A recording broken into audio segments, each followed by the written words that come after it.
अब रोस्टर में कोई पोस्ट है जो ओबीसी को आ गया, अगली बार रोस्टर में थोड़ा फेरबदल कर देंगे और फिर वो पोस्ट जो है एससी को चला जाएगा, फिर कुछ फेरबदल करेंगे एसटी को या ओबीसी को चला जाएगा। मतलब ये हुआ कि कोई भी व्यक्ति स्थापित ना हो जाए, इनकी चाल वही है। और जो अनारक्षित सीटें हैं वहाँ पे ये समस्या नहीं है वहाँ, और वो नियुक्ति पारदर्शी हो। भारत सरकार में ही बहुत सारे जो नियुक्तियाँ, कुछ नियुक्तियाँ होती है जो यूपीएससी लेती है। मेरा ये कहना है कि जैसे बिहार है, नीतीश कुमार इस मामले में कम से कम अच्छा काम किया है कि बीपीएससी को तो नहीं दिया है, लेकिन एक यूनिवर्सिटी एग्जैक्टली माफ़ कीजिएगा, याद नहीं आ रहा ठीक से, उस कमीशन के द्वारा नियुक्ति होगी। मेरा कहना है कि परीक्षा के द्वारा नियुक्ति हो, जैसे यूपीएससी लोग आईएएस बनते हैं। आप साथियों नमस्कार, मैं हूँ विवेन सिंह और आप देख रहे हैं क्लाउड न्यूज़। हम इस समय दिल्ली विश्वविद्यालय पे, जहाँ पे डॉक्टर रितु इंसाफ के लिए यहाँ पर धरना दे रही हैं। लगभग एक हफ्ते से ज़्यादा का समय हो चुका है वो यहाँ बैठी हुई हैं। तो आज हम इसी सिलसिले में बात करेंगे डॉक्टर अनिल कुमार जी से, जो कि इस प्रोफेसर हैं और उनके साथ भी ऐसी घटना हो चुकी है। तो सर, जो दिल्ली विश्वविद्यालय में जिस तरह घटना हो रही है आगे प्रोफेसर, उस पर आपका क्या कहना है?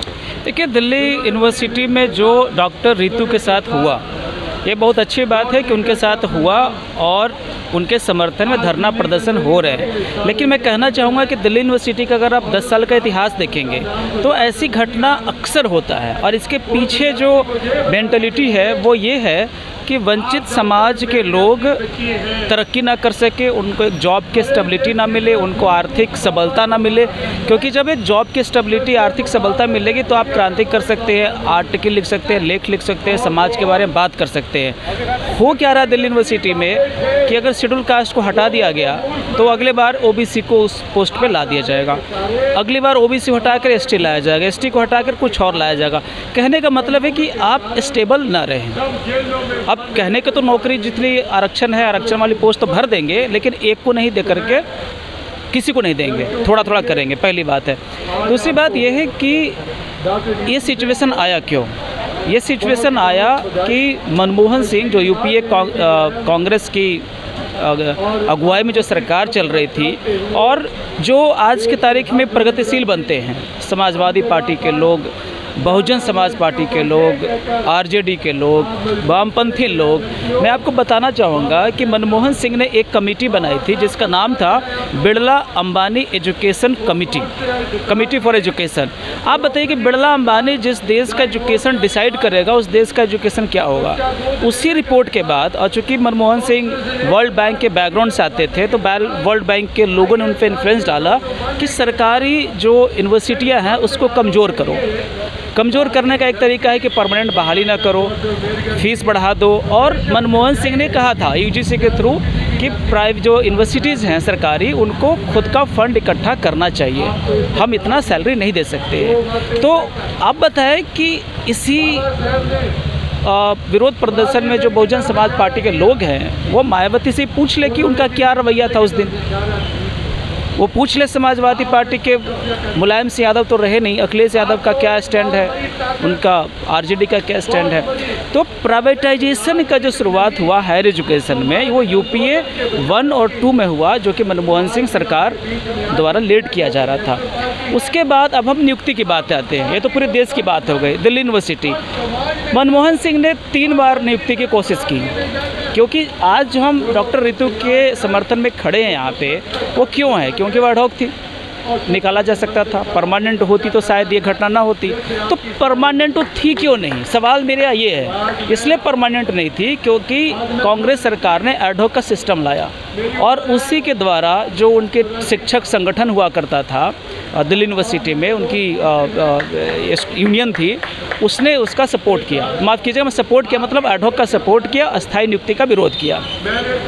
अब आते हैं नरेंद्र मोदी सरकार। नरेंद्र मोदी सरकार ने पिछले कार्यकाल में कोशिश की थी कि 19 से पहले, चुनाव के पहले, कि हम अस्थायी नियुक्ति कर देंगे। लेकिन इन लोगों मतलब किन लोगों ने?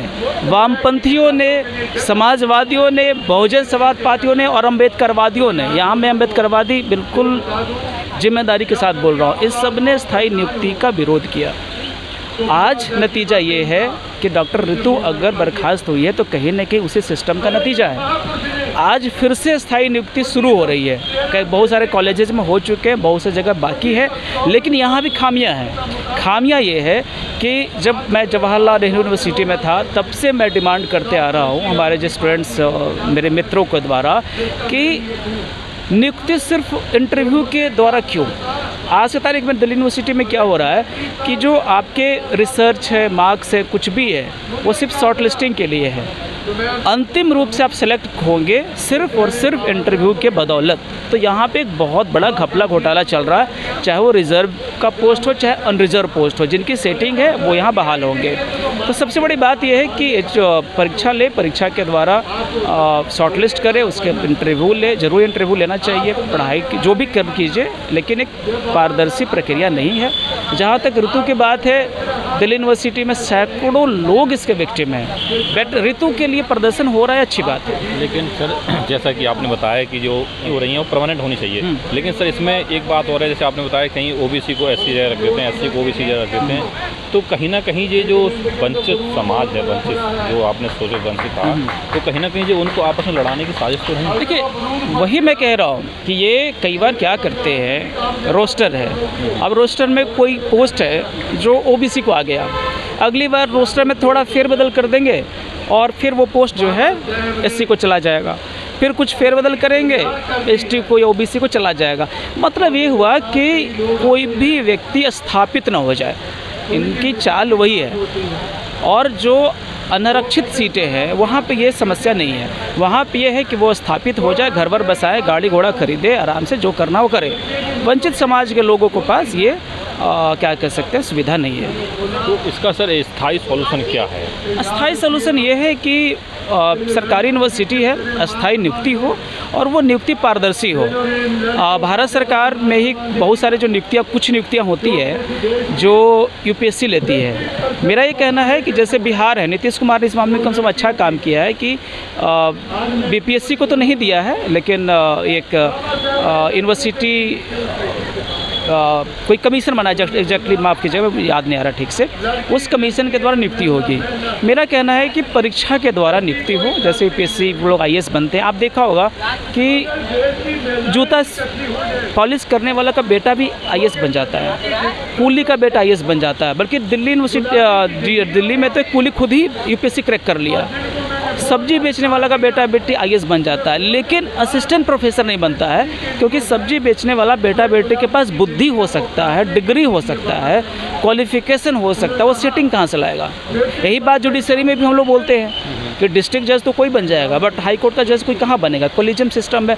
तो दिल्ली यूनिवर्सिटी में कॉलेजियम सिस्टम चल रहा है, अघोषित कॉलेज, वहाँ तो घोषित है, यहाँ अघोषित कॉलेजियम सिस्टम चल रहा है। जब मैं जवाहरलाल नेहरू यूनिवर्सिटी में था तो हिस्ट्री में एक प्रोफेसर थे, वो खुद प्रोफेसर थे, उनकी बीवी प्रोफेसर थी, उनका भाई प्रोफेसर था, उनका वो था, बेटा बेटी। अरे भैया सारा क्वालिफिकेशन आप ही घर में है क्या? ये दिल्ली यूनिवर्सिटी में भी आपको मिल जाएगा। वह जीजा, साली, बहनोई, भाभी, सरहद सब। मतलब परिवारवाद हर जगह है। जिस परिवारवाद की आज सरकार दुहाई देती है वो परिवारवाद कॉलेजियम सिस्टम एजुकेशन में भी यहाँ ज़्यादा है, एजुकेशन में ज़्यादा। राजनीति में तो टिकट तक ही तो है, जनता को तो जनता को वोट तो जनता को देना है। यहाँ तो वो सब कुछ नहीं है ना, हम आपको चाहते हैं, बन गए, बात खत्म। तो मतलब एजुकेशन में सबसे ज़्यादा आपको? हाँ, एजुकेशन में है, बहुत ही भ्रष्टाचार है। जो प्रोफेसर बन गए हैं, ऐसा कोई ज़रूरी नहीं उनके पास बुद्धि इसलिए प्रोफेसर बन गए, उनके पास सेटिंग है। और मैं कई बार कहता भी रहा हूँ सोशल मीडिया पे, आज आपके सम्मानित चैनल के माध्यम से मैं कहना चाहूँगा कि बहुत सारे ऐसे प्रोफेसर हैं जिनको कह दिया जाए कि 1000 वर्ड में कोई कंटेम्प्ररी मुद्दे पे आप अपने अनुसार जो भी चाहिए लिख दीजिए, नहीं लिख सकते हैं। जिसकी क्षमता इतनी ना हो वो आदमी प्रोफेसर बना है, क्योंकि है। डॉक्टर ऋतु जी को सस्पेंड किया है प्रिंसिपल सविता राय के बारे में भी ऐसा ही कहा जाता है कि उनको वो क्वालिफिकेशन है ही नहीं उनके पास जो जिस पद पर बैठे। मैं पूछता हूँ कि ये बात डॉक्टर ऋतु पर ही क्यों लागू हो रहा है? सब पे लागू करवाइए। और मैं तो कह रहा हूँ, आपने बहुत सही मुद्दा उठाया है। मैं कह रहा हूँ कि जो यहाँ पे प्रोफेसर बन बैठे हैं, एसोसिएट प्रोफेसर, असिस्टेंट प्रोफेसर है, अरे उनकी भी एग्ज़ाम ले लो। मैं कह रहा हूँ आधे से ज़्यादा उसमें फेल हो जाएंगे। जिस तरीके से आर्मी में आप ऐसा नहीं कि आपकी नौकरी के 10 साल तक नौकरी रहेगी, 20 साल तक रहेगी, फिजिकल फिटनेस हमेशा देना पड़ता है। इनका एजुकेशनल फिटनेस ले लो, फेल हो जाएंगे ये। और जो प्रिंसिपल साहिबा है उनका नाम क्या है, सविता रॉय है। सविता रॉय से मैं रिक्वेस्ट करना चाहूँगा आपके माध्यम से कि वो आवाज़ उठाए कि दिल्ली यूनिवर्सिटी में जो भी अपॉइंटमेंट होगा उसमें पहले एक स्क्रीनिंग होगी, रिटन टेस्ट होगा, उसके बाद इंटरव्यू होगा। अगर ये योग्यता चाहती है तो, और मैं डॉक्टर रितु का ना तो समर्थन कर रहा हूँ ना विरोध कर रहा हूँ, मैं सिर्फ ये कह रहा हूँ कि नियम सिर्फ उन पे क्यों लागू है। हर किसी से परीक्षा ले लो, उसमें अगर डॉक्टर रितु फेल होती है तो फेल हो जाएगी, बाहर हो जाएगी। अगर डॉक्टर रितु पास होती है तो ये एक्सपोज हो जाएंगी। न्याय तो यही कहता है ना कि सब पे एक साथ लागू हो। बस, और आपको सवाल बताइए। बस ठीक है सर, धन्यवाद। आप देखते रहिए मेरे साथ। लेटेस्ट अपडेट पाने के लिए हमारे चैनल क्लाउड न्यूज़ को अभी लाइक करें, सब्सक्राइब करें और बेल आइकन दबाना बिल्कुल ना भूलें।